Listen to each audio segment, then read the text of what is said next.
The contrast in the AI world this week is, well, it's staggering. Yeah. On one side, you have these large language models suddenly cutting their operational costs in half, just like that. Right. And at the exact same time, those same models, now more efficient, are helping solve conceptual problems. Problems that stumped, the world's leading quantum computing minds. It's kind of wild. It really is. Welcome to the deep dive. You've shared a stack of sources this week, and they really prove AI is getting radically smarter and much more economically viable, both at once. Mm-hmm. This feels like the moment the ceiling gets raised, on both capacity and capability. Our mission today is pretty clear then. We're going to unpack DeepSeek's cost-cutting secret, this sparse attention thing, and figure out why it actually matters for, say, API prices. Okay. Then we're diving into the conceptual frontier. We'll look at how GPT-5 actually provided a genuine breakthrough in quantum mechanics. That's the Aronson story, right? Mm-hmm. Fascinating stuff. Exactly. And finally, we'll hit those critical shifts happening across the industry. Copyright fights, talent moving around. Lots going on. All right, let's do it. Where do we start? The efficiency angle. Yeah, let's start with the money problem. It's fundamental to scaling AI, isn't it? Training, running these huge models, it's hitting a wall. Totally. And in the US, the major labs, they often just throw more hardware at it, more NVIDIA GPUs, especially when dealing with long prompts, long conversations. That's the brute force method, yeah. Yeah. More compute, more cost. Simple as that. Pretty much.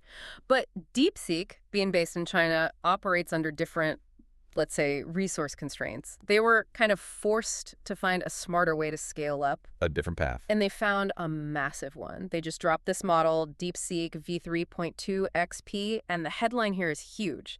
It cuts our operational cost by 50%. 50%, without losing performance. That's what they claim. No loss in quality compared to their previous models, which is, frankly, enormous news for the whole field. Okay, that is genuinely massive. So what's the technical trick? What lever do they pull for that kind of efficiency gain?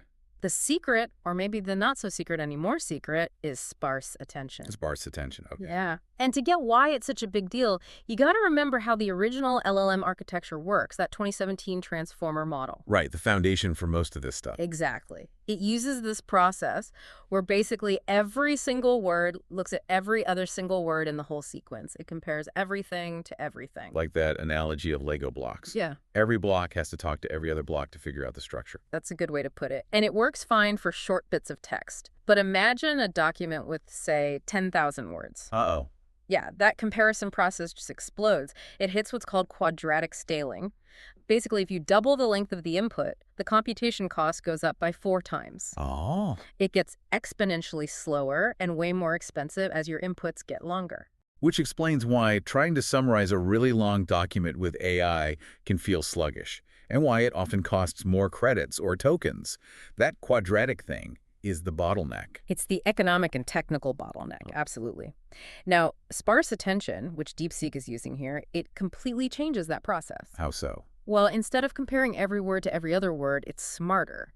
It's an LLM process that basically picks out only the keywords that actually matter for the comparison at that moment. So it skips the noise, focuses on the relevant connections. Precisely. It intelligently ignores the irrelevant stuff.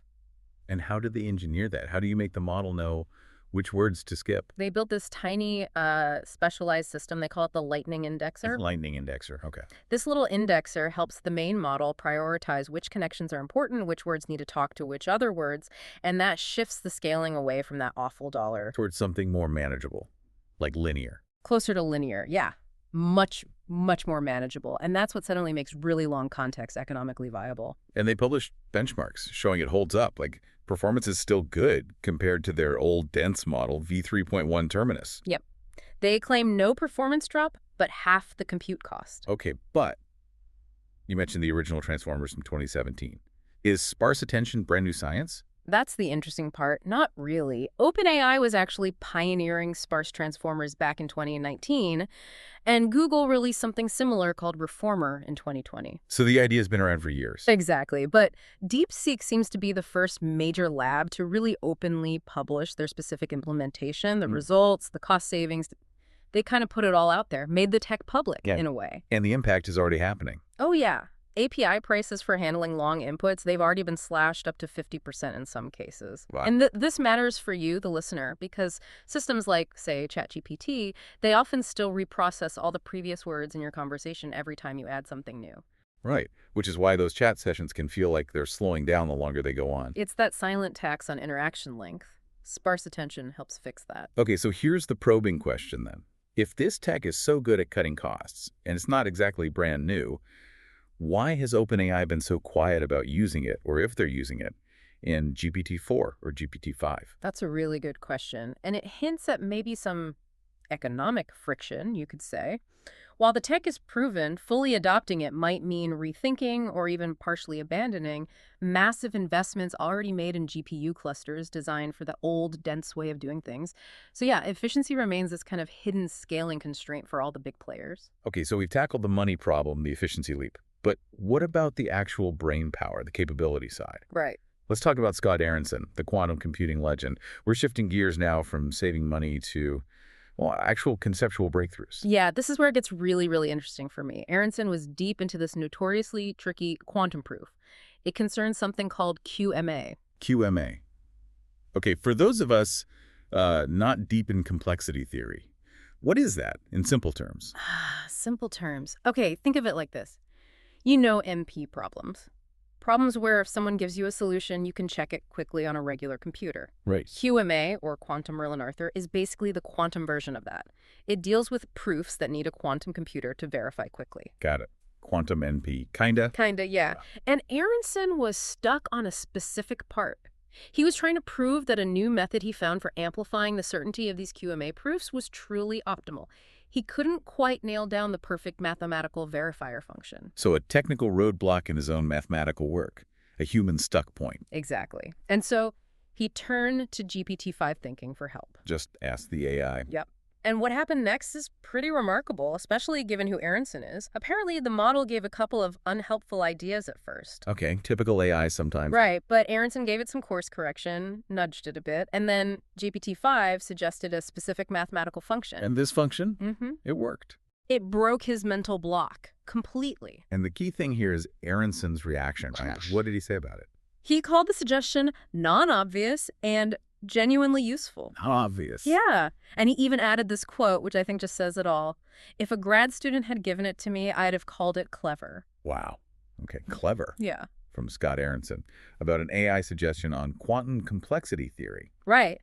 That means the AI didn't just compute something he asked for. It didn't just run through known patterns. It actually found a novel step, an elegant shortcut maybe, something a top human mind working on the problem had missed. Whoa. I mean, just imagine that. AI actually contributing a genuinely clever step to advanced scientific theory. That feels different. It feels very different. This is probably the first really clear example we've seen of this kind of thing, but you can bet it's going to be the first of thousands. It points towards true AI co-creation in science. Beat. So does a story like this confirm that AI is moving beyond just simulation, beyond pattern matching, towards genuine co-creation in really high-level research? I think it strongly suggests that, yeah, AI is becoming an invaluable partner for generating novel, non-obvious research insights. Okay, let's pivot then. Broader industry shift. Application adoption, maybe some friction points. Quick fire. Let's do it. First up, institutional adoption seems to be accelerating like crazy. USC just gave full access to ChatGPT to all students, staff, faculty. Big deal. Apparently $1.5 million for 1 year. That's scale. That is huge scale. And while adoption like that speeds up, the legal fights are also heating up. No surprise there, really, especially around content. OpenAI launched Sora 2. Yeah, the video app. Yeah. Makes those short, like 10-second clips. They look pretty amazing. They do, but here's the controversy, the big friction point. Sources are saying it uses copyrighted material unless the owners actively opt out. Ah, the opt-out model. That flips the burden entirely, doesn't it? Completely. It puts the massive job of protecting content onto the creators, not the AI company scraping the data. You're kind of presumed in unless you fight to get out. Guilty until proven innocent, almost. You could see it that way. And it forces big media companies to constantly police what the AI is learning from. We already saw Disney apparently bail on that kind of arrangement. Yeah, I saw that. This feels like it's going to define copyright law for the next decade. I think so, too. Okay, shifting from consumption to creation tools. Mhm. Anthropic put out an important paper, making a distinction between context engineering and prompt engineering. Okay, that sounds useful. We hear prompt engineering all the time, but context engineering, what's the difference they're highlighting? Good question. Because honestly, I still wrestle with prompt drift myself sometimes. Ah, yeah, me too. You spend ages crafting this perfect persona or instruction set for the AI, Hmm. and then like 2 turns later, it's completely forgotten and gone off track. Hmm. Is context engineering meant to fix that? That's basically the pain point it addresses, yeah. Yeah. So prompt engineering is just what you ask the model, the actual question or command. Yeah. Context engineering is about building the stuff around the prompt before you even ask. It's like setting up the instruction manual, the environment, the guardrails for the AI, Ah, ensuring the model really understands its role, its constraints, the background, before it even starts thinking about your specific question. so it's like setting the stage properly, not just delivering the lines. Exactly. And Anthropic argues pretty convincingly that it leads to much more consistent, reliable AI behavior. Less drift. Makes sense. Okay, what else? Infrastructure. Yeah, quick one. Google Drive is now using AI, apparently, to spot ransomware attacks and help users quickly restore files that got scrambled. Oh, that's practical. Security becoming a core AI application. Good to see. Definitely. And then there's the talent shift. Yeah. This was noteworthy. Sources mentioned about 20 top AI researchers have left the big established labs, OpenAI, Google, Meta, 20. Wow, where'd they go? to start a new company together, a new AI venture. That is a massive brain drain from the incumbents. 20 top people. Yeah. It shows incredible confidence in the market for specialized new ventures, right? Especially considering how insanely expensive it is to start a frontier AI lab from scratch these days. For sure. Funding Spotlight Assort Health. They secured $76 million for their voice AI platform. The scale numbers were impressive. 14 languages, handled 42 million patients, eightfold revenue growth. Shows health AI is scaling fast. Voice AI in healthcare, big area. And finally, tool update. Right. Cursor, the AI-first code editor, now supports controlling your browser, grabbing screenshots, debugging client-side issues, all integrated with Claude Sonnet 4.5, apparently, just making the developer workflow smoother. Interesting. Tools getting more integrated. So that talent exodus, Yeah. it does raise a question, doesn't it? What does this movement of top talent away from the big labs really suggest about where future AI innovation might be heading? Yeah, that's a good point. I guess it suggests that frontier innovation is increasingly driven by these focused, specialized startups, maybe. More agility, perhaps. Seems plausible. Yeah, Okay, let's try and recap the big ideas from this deep dive. sounds good. So we saw two really massive threads changing the AI landscape just this week, it feels like. First, the whole economic reality shifted. DeepSeek basically proved you could potentially have your operational costs using these sparse attention techniques like their lightning indexer. It tackles that critical quadratic scaling problem. Right, making AI cheaper and feasible for much larger tasks. And second, the conceptual ceiling got pushed way higher. Yeah, the Aronson story. GPT-5 providing that genuinely clever, non-obvious step for a quantum proof. That confirms we're really moving into an era of AI co-authorship, even in really hard science. Definitely.